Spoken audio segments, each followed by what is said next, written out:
نحمده ونستعينه ونستغفره ونعوذ بالله من شرور أنفسنا ومن سيئات أعمالنا من يهده الله فلا مضل له ومن يضلله فلا هادي له وأشهد أن لا إله إلا الله وحده لا شريك له وأشهد أن سيدنا ونبينا ومولانا محمدا عبده ورسوله صلى الله تعالى عليه وعلى آله وصحبه وبارك وسلم تسليما كثيرا أما بعد فعن شداد بن أوس رضي الله عنه قال سمعت رسول الله صلى الله عليه وسلم يقول من صلى يرائي فقد أشرك ومن صام يرائي فقد أشرك ومن تصدق يرائي فقد أشرك۔ گزشتہ کل بھی میں نے آپ کے سامنے اخلاص کی برکت اور اخلاص کا اثر، اخلاص کی اہمیت کے اوپر کچھ حدیثیں سنائی۔ اخلاص کے مقابلے میں ریاکاری ہے، نمود ہے، شہرت ہے۔ کوئی شخص اگر کوئی عمل کرتا ہے ریاکاری کے لیے، لوگوں کو دکھانے کے لیے، لوگوں سے نام کمانے کے لیے، لوگوں کے درمیان مشہور ہونے کے لیے، تو اس عمل کی کیا حیثیت ہوگی؟ اللہ جل شانہ کی طرف سے حضور اکرم صلی اللہ علیہ وسلم نے اعلان کیا ہے انا اغنی الشرکاء عن الشرک۔ جتنے بھی لوگ، جتنی بھی چیزیں کسی چیز کے اندر شریک ہوں، ان میں سب سے مستغنی اللہ کہتا ہے کہ میں ہوں، مجھے کسی شرک والی چیز کو حاصل کرنے کی ضرورت ہے ہی نہیں، اور اگر کوئی اس طرح شرک کرتا ہے تو میں اسے اسی کے لیے چھوڑ دیتا ہوں۔ اللہ تعالیٰ کو شرک پسند نہیں، کوئی بھی عمل ہو، عبادت میں تو شرک پسند نہیں، اور یہ ان الشرک لظلم عظیم فرمایا کہ شرک جو ہے ظلم عظیم ہے۔ ساتھ ساتھ اعمال کے اندر بھی شرک جو ہے اللہ کو پسند نہیں ہے، کہ کوئی آدمی اللہ کے لیے نماز پڑھ رہا ہے لیکن اس کے اندر کچھ تھوڑی سی نیت یہ بھی کرتا ہے کہ لوگ مجھے دیکھیں گے نماز پڑھتے ہوئے، میری کیفیت کو دیکھیں گے، میرے خشوع و خضوع کو دیکھیں گے تو میرے بارے میں اچھا سوچیں گے، مجھے اچھا قرار دیں گے، مجھے لوگ نیک سمجھیں گے۔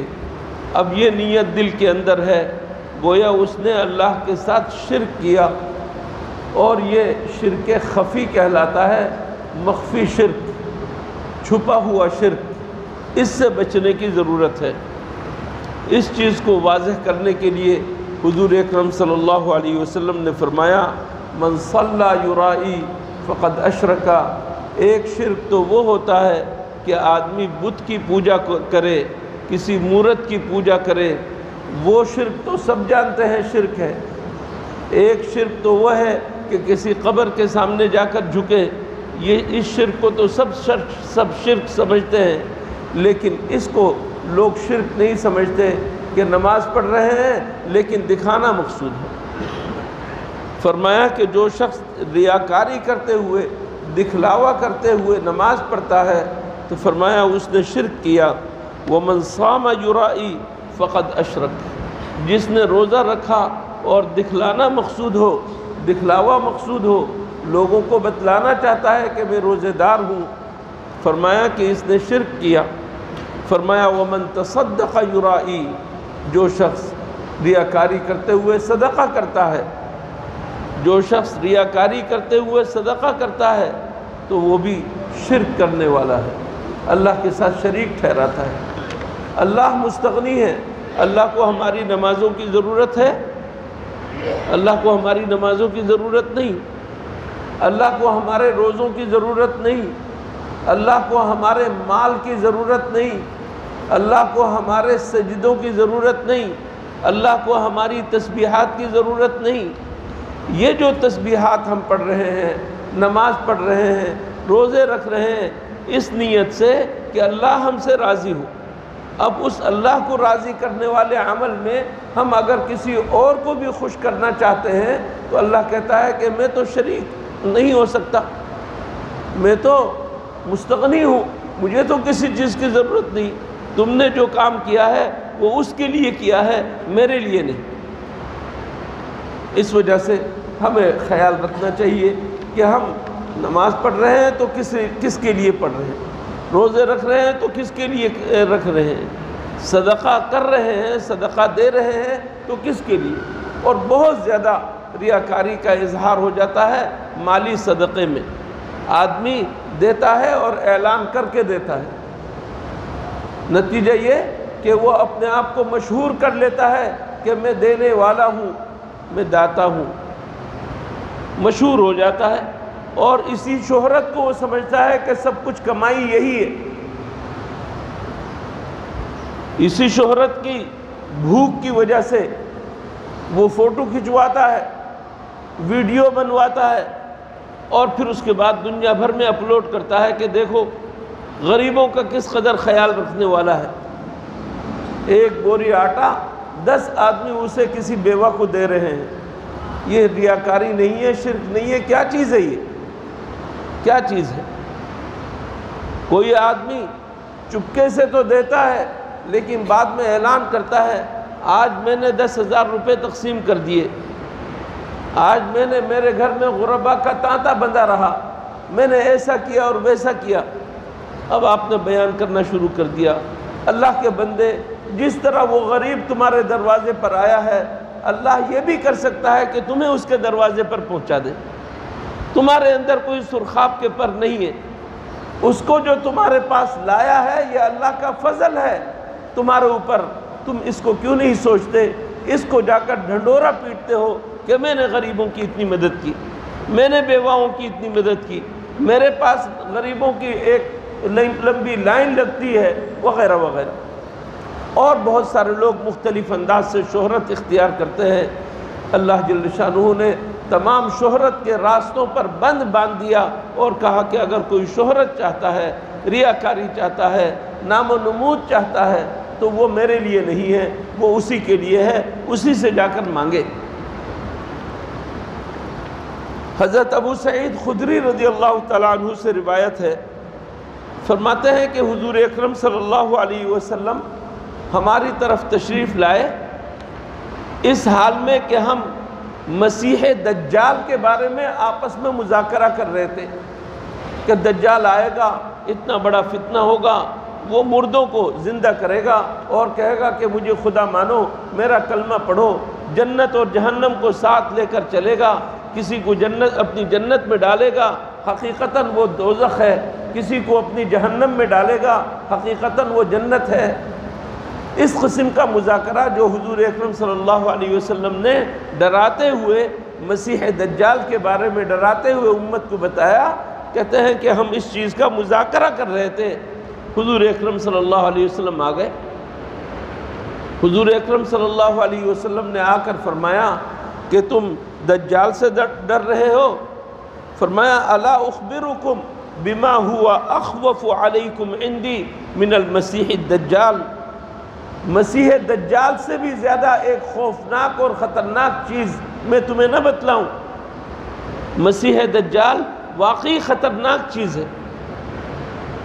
فتنہ ہے، وہ صرف زندہ جو لوگ ہیں ان کے لیے نہیں، مردوں تک کے لیے فتنہ ہے۔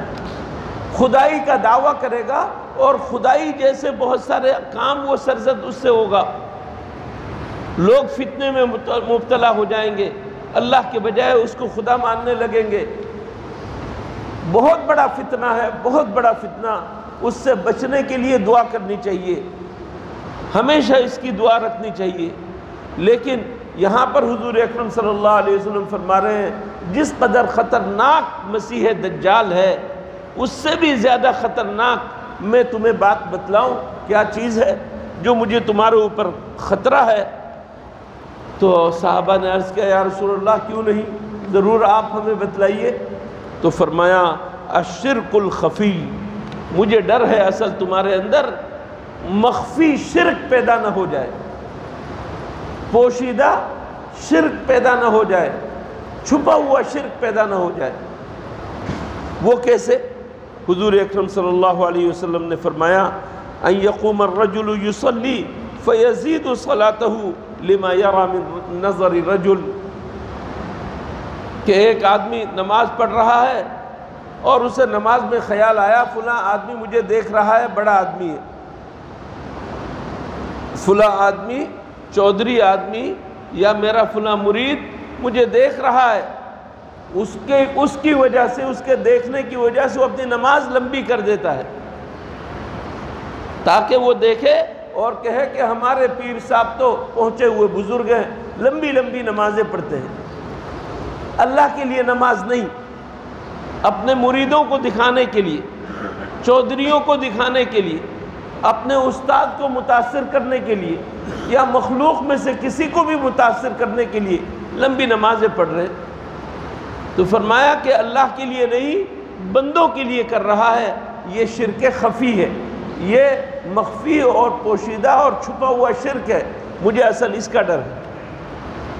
مسیح دجال سے بھی زیادہ خطرناک یہ چھپا ہوا ریا ہے، چھپا ہوا دکھلاوا ہے، یہ شہرت اور یہ جو ہے اچھائی ہے نہیں اور اچھائی کو ظاہر کرنا چاہتے ہو، اس سے مجھے ڈر ہے، اس سے بچنے کی ضرورت ہے۔ میرے دوستو، جائزہ آپ اپنا خود لے سکتے ہیں، کوئی دوسرا نہیں لے سکتا۔